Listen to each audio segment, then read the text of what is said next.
maybe the thing you're most scared of is exactly what you do. I love what I do still. I have passion for it. Whatever it was, I just tried to dominate it. I want you to say your name and tell me what you do. I'm Chris Evans. I'm an actor.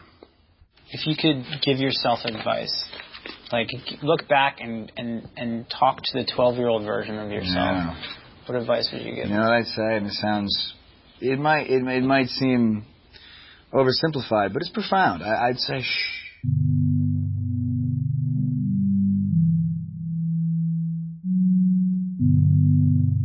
It's been a big thing for me. You know, it's so funny how noisy my brain is, and everyone's brain is noisy. It's what it does. It makes thoughts. And the problem is, I think in most of our lives, the root of suffering is following that brain noise and listening to that brain noise and actually identifying with it as if it's who you are. That's just the noise your brain makes. You know, and more often than not, it probably doesn't have much to say that's going to help you. For Captain America, I read that you turned down the role a number of times. Can you just explain why? It was because it was a big commitment. They wanted 6 movies, and, you know, normally you do movies one at a time. And if one of those movies hits and is a success and your life noticeably changes, you know, your personal life, your anonymity, your privacy is affected, you have the opportunity to stop and regroup and go home and just, you know, make a decision from then on how you want to proceed with your life. The worry was, if this movie hits and there is a lifestyle change and I don't react well to it, I don't have the opportunity, the luxury to say, you know what, guys, I'm good. I think I'm going to go back to doing, you know, indies or maybe something else. You know, maybe in a couple of years I don't want to act anymore. I don't know. It's just 6 movies can be spread over 10 years, and you're making a decision for a decade, and it's not just a decision for you. If the lifestyle changes to a point where your anonymity is compromised, then it's really not your right to complain anymore. So if all of a sudden someone in your family ends up in a hospital and you're going in and out every day and someone's taking pictures of you and you complain, everyone's going to say, too bad, you made this bed, sleep in it. And that's a shame. And that's a decision you have to make and prepare for. This ripple effect isn't just going to be about me. And that's scary, you know. And you think, well, is there another way to get where I want to get without this? You know what I mean? If the strings attached are 6 movies, that's a scary loss of control that I just wasn't ready to process. And so I said no. And I asked every human being in my life what they thought. And, you know, everyone said I should do the movie. And I did. I said I've gone to therapy. I went to therapy. I was like, fine, I'll talk to a therapist, see what they have to say. And, you know, because I do struggle with, I get anxiety about certain things and press and things like that. It's, you know, all those things were tied into Marvel responsibilities.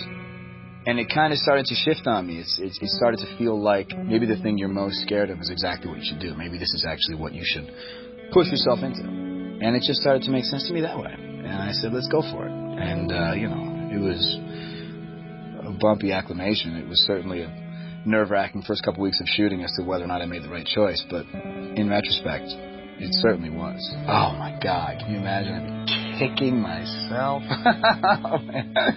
Oh, and my agent's got, you know, a lifetime supply of I told you so's off that one.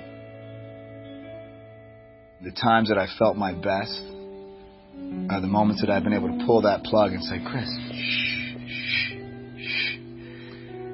And it's not quitting, it's not giving up, it's not washing your hands of the thought. It's rising above it. It's operating on a separate plane. It's you can't dissect why that works, because the reason it works doesn't speak the same language that the brain speaks. You can't try and say, well, why shush? Because the shush is, you know, it's different. It's different. And when you just shh, yeah, it just feels good. And you're like, that's better. That's better. And I think back to all the amount of time I probably spent suffering as a result of brain noise. Hours of my life wasted. Just so that's what I'd say. Where are you from? I'm from Boston. You still consider that your home? You said when you were walking up there. Yeah, I got a place back there. I mean, like I said, I got nothing against LA. I just prefer the East Coast. I'm one of 6. I have 3 brothers and sisters. Older sister, myself, younger brother, younger sister. We were really close, you know, a very tight-knit family. We did everything together. We're all actors, so we're all very melodramatic. We're all very, you know, imaginative. And we would play a lot of games together just in our backyard.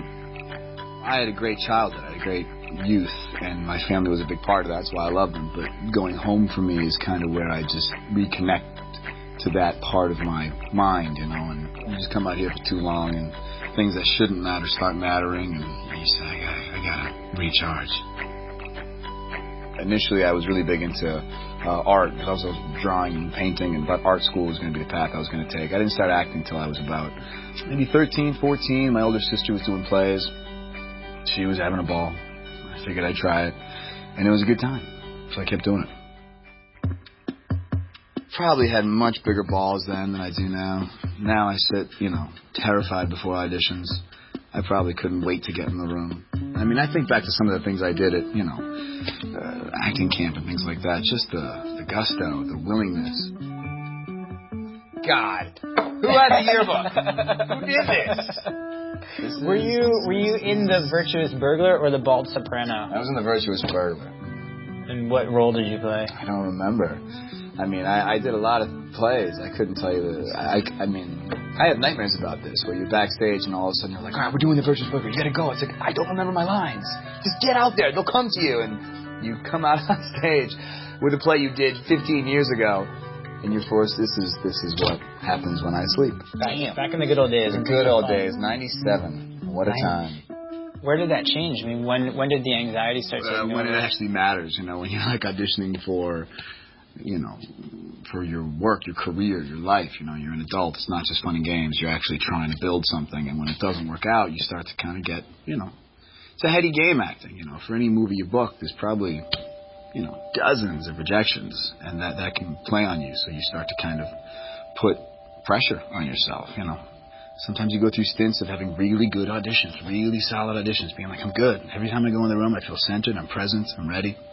Other times, you're like, man, I feel like I forget how to act.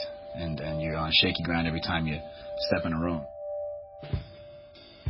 You said that there's a search to be in the moment. Mm-hmm. Does that only apply to acting? It's everything that reality looks and feels and smells and sounds like that it's not. And you're completely in control of that unfolding. And that's the time where I really feel the most present. And I think that's part of my addiction to acting, because I struggle to find that in life. It's a bit harder when there's no script and this is just happening in a chaotic form. But the hunt for the moment, the hunt to be present, that's the goal. You know what I mean? Acting is like a temporary artificial substitute it's like a drug. It's great. My goal in life is to find that, to be present like that in life. It's hard.